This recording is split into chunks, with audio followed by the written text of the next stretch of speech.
आज हम जानेंगे एक ऐसी महाकाव्य कथा के बारे में जिसका संबंध है सृष्टि की गहराइयों से, जिसकी शिक्षा आज भी हमारे जीवन में उतनी ही प्रासंगिक है।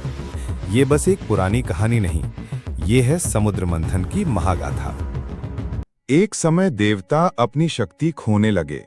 देवताओं के राजा इंद्र ने एक बार महर्षि दुर्वासा के वरदान रूपी पुष्पमाला का अपमान किया। ऋषि ने क्रोध में शाप दे दिया, तुम्हारा ऐश्वर्य समाप्त हो जाएगा। इस शाप के कारण देवता दुर्बल हो गए और असुरों से हारने लगे। तब वो भगवान विष्णु की शरण में पहुंचे। भगवान विष्णु ने कहा, यदि तुम अमरता चाहते हो तो समुद्र मंथन करना होगा। दूध के महासागर से निकलेगा अमृत, लेकिन मंथन अकेले नहीं होगा, असुरों को भी साथ लेना होगा।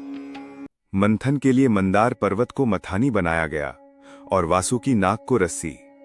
जब मंदार पर्वत डूबने लगा तो विष्णु ने कूर्म अवतार लेकर उसे अपनी पीठ पर संभाला। इस तरह से आरंभ हुआ ब्रह्मांड के इतिहास का एक महान अध्याय, समुद्र मंथन।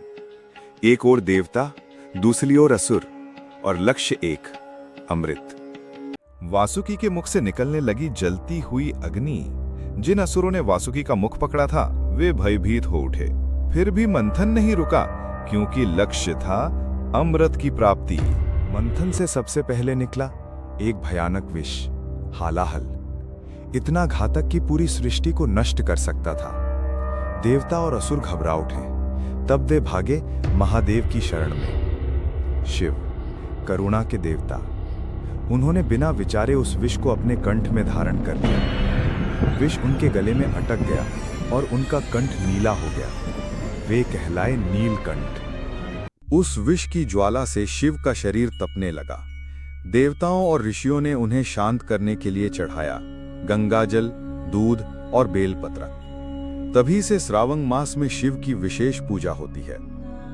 हर सोमवार भक्त शिवलिंग पर जल, दूध और बेलपत्र अर्पित करते हैं, महादेव को शीतल करने के लिए। मंथन चलता रहा और एक के बाद एक दिव्य रत्न निकलते गए। चंद्रमा, ऐरावत हाथी, अप्सराएं, पारिजात वृक्ष, कामधेनु, और फिर प्रकट हुई मां लक्ष्मी, जो कमल पर विराजमान थीं।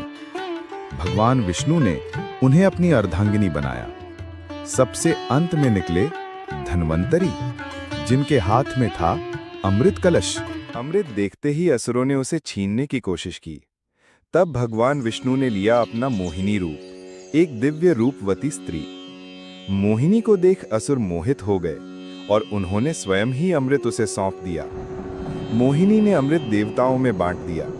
इस प्रकार देवताओं को अमरत्व और शक्ति पुनः प्राप्त हुआ। समुद्र मंथन केवल एक पौराणिक कथा नहीं, ये जीवन का प्रतीक है।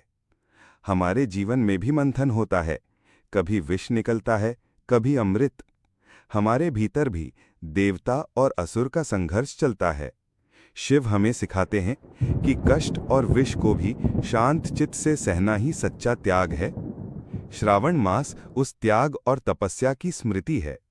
समुद्र मंथन हमें सिखाता है, त्याग ही सच्ची शक्ति है, धैर्य ही सच्ची विजय है, और भक्ति का अर्थ है पूर्ण समर्पण।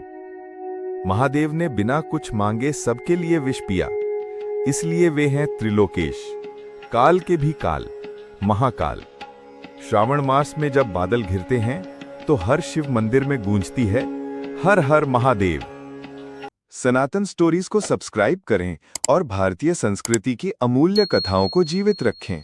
आपका समर्थन ही हमारी प्रेरणा है।